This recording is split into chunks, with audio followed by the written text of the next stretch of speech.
je pense que les amours durent souvent très peu et que l'amitié peut durer éternellement. Alors, soyez gentil de lire une de ces lettres d'amour, à votre choix. Au choix, au hasard. Est-ce que le hasard fait bien les choses? Vive la paix, vive le rire, vive la vie. Voilà, c'est la fin d'une lettre. Vous en voulez plus? Ah bah oui, non. Ah bah non, non. Ouais, bah alors, si vous voulez, moi je vous propose la page 11. 11, ah oui. Alors moi, je vous propose, si j'ai le temps de la retrouver, la page 200, 235, voilà, allez-y. Qui est pas bonne, mais ça fait rien. Ah oui. Ah merde, c'est pas du tout ça, je me suis complètement planté, je voulais lire un truc super, donc je retourne à la page 11. Eh bien, retournez à la page 11, vous voyez. À la page 11. Faire ce qu'on vous dit. Commencez l'instant du courrier. Bah. En fait, on croit qu'on est toujours... quand même, vous avez été comédien. Ouais. Alors, bon, alors j'y vais. Lire les textes. L'instant du courrier est un bien curieux moment. Figurez-vous, ça c'est le commentaire. On attend sans attendre. On ne sait plus très bien si l'on espère ou non. Comme un court flottement suivi d'un désarroi ou d'un mouvement de fébrilité joyeuse. Je n'attendais, ou plutôt n'osais trop attendre un message de vous. Comme je ne voyais pas votre lettre parmi celles du courrier, j'ai éprouvé l'émotion du désarroi d'abord, puis d'autant plus forte celle de la fébrilité joyeuse. Plutôt déchirée, couverte, cette lettre. Et puis l'instant merveilleux de vous lire, comme une trêve, une parenthèse de liberté dans la pesanteur du temps. La pluie n'est pas triste, amour, elle est un effet du soleil. Tous les lieux se valent, les hommes y sont semblables puisque ce sont eux qui les créent. Je vous verrai là-bas comme je vous vois ici. La vérité est inconditionnelle, immobile. J'attends l'heure, un long et rare calme. J'ai toujours crainte à me séparer de vous. Sorti du rêve alangui où vous a plongé l'amour, qu'allez-vous penser de moi? Voilà. Très bien. Alors on va passer maintenant des lettres... Est-ce que vous croyez qu'elle vous écoute là ce soir? Ouais. Oui, sûrement. Mais bon, c'est trop court ou trop long pour dire quoi que ce soit, sauf que, ouais, elle est là. Mais est-ce que vous avez retouché les lettres? Non. Parce que c'est curieux, parce que moi, à 20 ans, j'étais un minus, j'étais un analphabète, j'aurais été incapable d'écrire d'aussi belles lettres.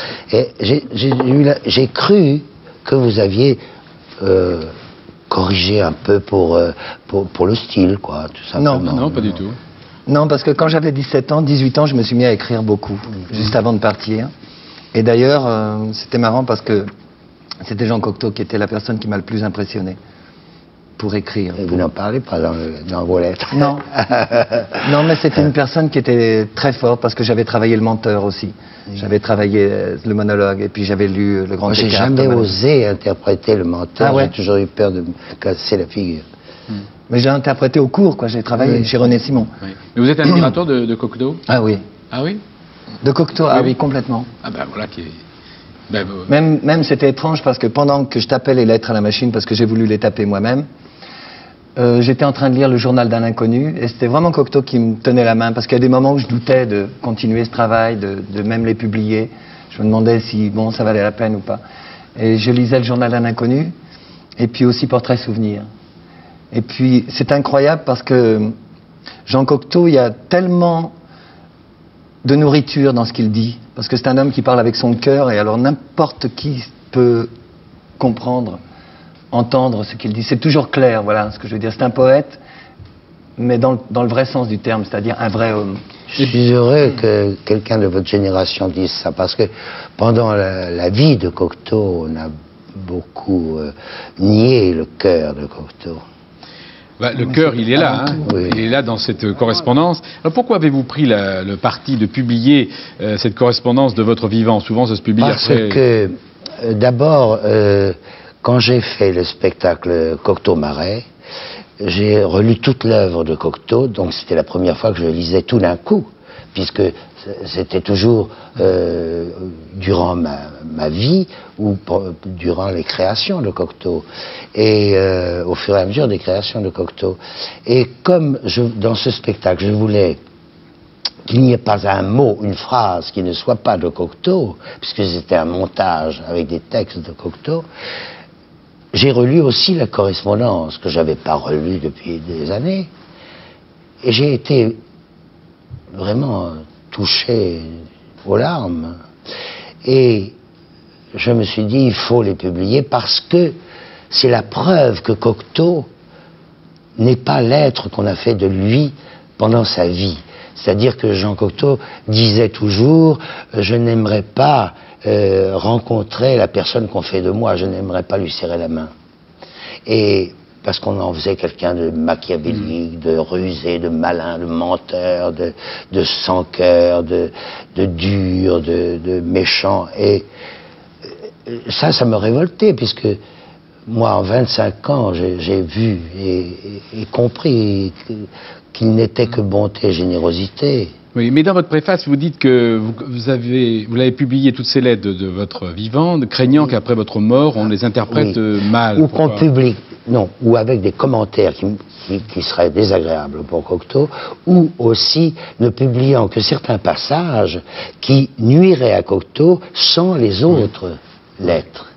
Oui. Donc j'ai tout publié sans supprimer rien du tout. Cela dit, il n'y a aucune lettre scandaleuse là-dedans, il n'y en a vraiment aucune.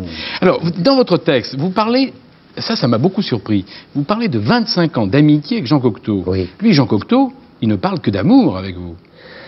D'où vient ce décalage? Il parlait d'amitié. Ah non, comment? Oui, il parle d'amour, bien sûr. C'est que de l'amour pour vous. C'est un amour ah non, mais extraordinaire. Dieu qui vous aime. Mais pourquoi parlez-vous que d'amitié et lui d'amour? Il y a un décalage. Parce que pour moi, l'amitié et l'amour sont presque aussi importants et qu'ils sont synonymes. Je pense que les amours durent souvent très peu et que l'amitié peut durer éternellement. Oui. Mais alors, bon, ce sont des choses qu'on peut dire aujourd'hui, on les aurait cachées il y a 25 ans, mais enfin, au début, il y a entre vous un amour charnel. Oui, bien sûr. Bien sûr.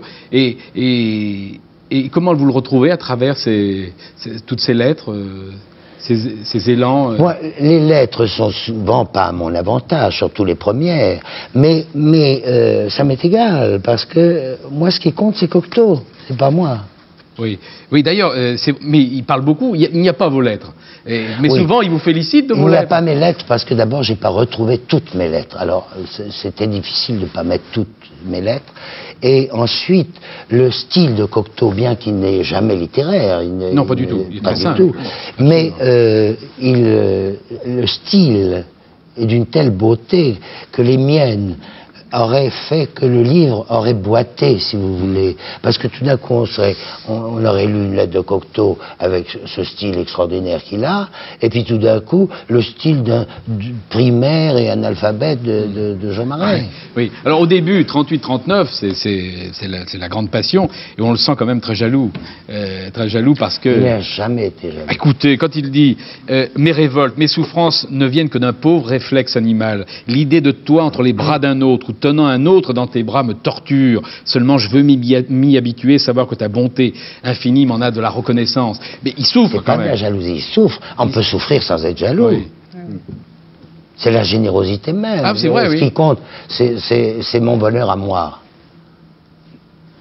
C'est vrai qu'il ne pense qu'à votre bonheur. Il dit Je te prive donc du bonheur, point d'interrogation. C'est bien terrible. Je ne souffre pas, je suis anesthésié de désespoir. Notre pauvre, sublime, merveilleuse histoire. Est-ce possible? Oui. Et est-ce que vous avez eu des brouilles pendant ces 25 ans? Jamais. Jamais. Jamais on a eu de brouille. Jamais. Alors, il vous sublime. Oui, ça, il me voit beaucoup plus de qualité que je n'en ai. Ça, c'est vrai. Oui. Il avait des lunettes déformantes à mon sujet. Alors, il vous dit par exemple, mon Jeannot, ça c'est 45, mon Jeannot, tu me dis que tu essayes de prendre exemple sur moi. C'est tout le contraire. Chaque soir, je m'interroge. Ai-je été digne de Jeannot? Et j'ai plus ma journée. Si je ne trouve rien qui puisse te déprécier, je dors tranquille. Sinon, je m'applique au lendemain. C'est incroyable, quand même. Même quand vous n'êtes pas là, il pense à ce que vous pourriez dire. Plus je lui disais, mais je ne suis pas aussi bien que tu le crois, plus il me trouvait bien, évidemment. Oui. Et puis, il tremble pour vous. Ah, il tremble sans arrêt. Oui, sans arrêt. Alors, Quand j'ai mal aux dents, quand j'ai... Ah oui. Ah non. Bon, en juin 40, vous êtes mobilisé. Oui. Et alors, il vous, soldat, alors il dit à la moindre égratignure, à la moindre foulure, fais-toi évacuer sur Perpignan, le docteur prendra au service. C'est absolument. Alors, il va faire des couvertures aussi qu'il cherche à apporter, je ne sais combien de fois. Ah oui, c'est-à-dire que c'est Coco Chanel qui était devenue la marraine de ma compagnie. Parce qu'elle m'avait demandé d'être ma marraine de guerre. Et alors, je lui ai dit non, parce que je ne peux pas recevoir des cadeaux et pas mes copains. Alors, je veux bien que vous soyez la marraine de ma compagnie entière, mais pas de moi seul. Et elle a été la marraine de ma compagnie entière. Elle a dépensé des millions et des millions. C'était des camions entiers de couvertures, de vin, de cigarettes qui arrivaient pour les... Vous avez vu une permission au mois de février, au mois de mars 40. J'étais en permission aussi. Ah bon. Vous avez déjeuné avec Jean Cocteau au Louis XIV, place des Victoires. Vous vous en souvenez? On allait souvent, vous vous souvenez que c'était un de vos restaurants? Oui. J'étais votre voisin. Nous étions en troufiant tous les deux. Et j'avais été frappé. Cocteau avait la manche retroussée, là, les manches, les boutons se... Ah, toujours. Il avait les poignets très serrés. Et alors, je vous connaissais tous les deux, vous ne me connaissiez évidemment pas. Il déboutonnait ses manches et il les retroussait. Et alors, vous, évidemment, vous les connaissez. Il m'avait écrit, avant que Jean Marais, non pas respirât, mais fût un grand garçon. Quand j'avais 16 ans, j'ai écrit à Jean Cocteau. Il m'a répondu une lettre que j'ai toujours. Dieu sait où elle est, mais elle est quelque part dans mes papiers. Où il m'avait dit, c'était de mauvais vers que je lui avais adressé, et pour me faire comprendre qu'il n'était pas disciple sur le moment, il me disait gentiment à la fin de sa lettre, c'était aussitôt, peu de temps après la guerre, après la première guerre, c'est pourquoi son langage est encore un peu militaire, il me disait, nos obus éclateront après notre mort à tous. Oui, alors, autre exemple, quand il tremble pour vous, et vous devez faire le dompteur, vous savez, au gala des artistes. Ah oui. Alors, absolument, vous envoie une lettre en disant, c'est pas possible, je sais bien que c'est inutile de se mettre en travers de tes héroïsmes, seulement cette fois je te le demande à genoux. En une seconde, il peut arriver le pire, et le gendre de Stravinsky fut scalpé à travers la cage par une lionne qui lui faisait une simple gentillesse. Ces Parisiens ne méritent pas qu'on risque la mort, et eux-mêmes sont des fauves qui rêvent de nous défigurer, d'échapper à notre hypnose, etc. Il vous dit, à genoux, ne va pas dans la cage au lion. Et bien entendu, vous y êtes allé. Non, j'y suis pas allé. Ah. Parce que et ma mère et Jean ils sont restés un mois malades après mon numéro de cirque en haut du bec de gaz à 18 mètres, faisant des équilibres sur les bras, sur la tête. Bon, ils sont restés un mois malades tous les deux. Alors quand il m'a demandé ça, non, je ne l'ai pas fait. Alors il vous donne des preuves d'amour tout le long, par exemple pour La Belle et la Bête, vous n'êtes pas libre à ce moment-là, il vous dit non, tant que tu ne seras pas libre, on ne tournera pas le film, etc. C'est vrai que c'est formidable. Alors parfois, on se dit quand même, on aimerait plus de confidence. Par exemple, un jour, il vous écrit qu'il a, c'est en, je crois, 51, il a déjeuné avec Sartre. Oui. Et il dit simplement, Sartre rit. Mais on ne sait pas pourquoi. On ne sait pas pourquoi. C'est vrai qu'on aimerait un Moi, je vrai me souviens d'un déjeuner. C'est le plus beau spectacle que j'ai vu de ma vie. Un déjeuner avec Sartre, Jean Genet et moi. Moi, je n'ouvrais pas la bouche. Et Cocteau, bien sûr. Et j'étais, mais la bouche ouverte à les écouter. Et où je m'en veux, c'est que je suis incapable de répéter une phrase de ce déjeuner. Ouais. Oui, mais Cocteau, lui, il notait chaque soir. Il notait jamais rien. Non, il notait jamais rien. Ouais. Bon, alors, il y a une chose, il y a un passage tout à fait émouvant, c'est que, je crois, là vous l'avez raconté, je crois, dans votre biographie, c'est que vous avez fait la connaissance, vous, Jean Marais, de votre père, 8 jours avant que ce même père meure. Oui. Et à ce moment-là, vous envoyez une lettre à Jean Cocteau pour lui dire, évidemment, lettre qu'on ne voit pas, mais à ce moment-là, il est très ému par votre lettre, et il vous dit, déjà, il signait ton père, ton papa, oui. Et là, il dit, maintenant, il me reste de tes deux pères, il ne reste plus que moi. Oui. Hein? Au fond, très vite, il est devenu votre père. D'ailleurs, il y a un moment où il signe ton Jean, et après, ça devient ton papa. Oui. Oui, il m'appelle mon fils. Oui. C'est ça, oui. Alors, dans les autres conseils qu'il vous donne, c'est des choses tout à fait amusantes, c'est qu'il craint toujours les cabales contre vous. Alors, par exemple, à un moment, j'y ai compris, vous avez refusé de jouer une pièce de Paul Claudel. Oui. Et alors, il dit, oh là là, le clan Claudel va te tomber dessus, c'est effrayant. Il dit, c'est comme Voltaire, refuser de jouer une pièce de Voltaire. Oui.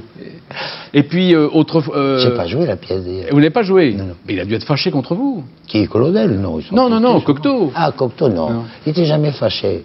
Oui, mais il vous reproche par exemple aussi de jouer parfois dans des films indignes de vous. Oui. Ah là, il est furieux contre vous. Oui, parce qu'il croit à un moment donné que si je ne continue pas la machine infernale, c'est à cause d'un film. C'était pas à cause d'un film. Mais si j'expliquais tout ça dans le livre, j'aurais l'air de me défendre. Oui, non, je n'ai pas voulu avoir l'air de me défendre. Même s'il se trompe, j'accepte qu'il se trompe. Oui, bien sûr. Par exemple, à un moment donné, il me raconte qu'il dit aux jeunes acteurs qui passent des auditions pour l'Aigle à deux têtes que je n'aime pas le rôle. Il se trompe. J'adorais le rôle, mais je me trouvais trop vieux pour le rôle. C'est-à-dire que je l'avais créé, mais à l'âge où il fallait. Mais 10 ans après, je me trouvais trop vieux. Je trouvais qu'on ne croirait plus au personnage. Oui. Alors, autre exemple, quand il vous met en garde, on me signale que Hervé Mille, qui est un célèbre journaliste, t'a fait une offre et que tu l'aurais repoussée. Prends bien garde avec ce groupe qui n'est autre que le consortium de la presse. Et alors, il souligne, il est indispensable pour un travail de théâtre de ne pas se mettre contre eux, car il a peur que vous fassiez des... Mais il aimait beaucoup Hervé Mille. Oui. Non, mais il vous préserve à distance. Il vous donne des conseils tout le temps. Même quand vous êtes quand même plus un jeune homme, et là, il continue de vous donner des conseils. Non, mais lui, il m'a toujours vu. Quand il est mort, j'avais 50 ans. Bon, donc j'étais plus un jeune homme. Mais il me voit toujours comme un gosse. Oui. Bon, je voudrais que vous lisiez une lettre. Je voulais vous dire que c'est aussi, si j'ai publié ces lettres, c'est aussi beaucoup grâce à Henri Bonnier de chez Albin Michel, qui a beaucoup... Parce que j'ai une grande amitié pour Henri Bonnier. C'est lui qui m'a fait écrire mon premier livre, et je le connaissais pas avant. Et j'ai une grande amitié pour lui. Et bien. Il a beaucoup... Alors, page 31. Beaucoup insisté. Page 31, là. Page 31. Lettre courte, Montjeannot, 9 septembre 39. L'hôtel Ritz. Oui, c'est l'hôtel Ritz. Oui. Je suis l'homme le plus heureux du monde. Existe-t-il des gens heureux? Nous-mêmes, l'apocalypse ne peut plus nous séparer. C'est une grande énigme. Le lendemain de la date terrible, c'était la déclaration de guerre.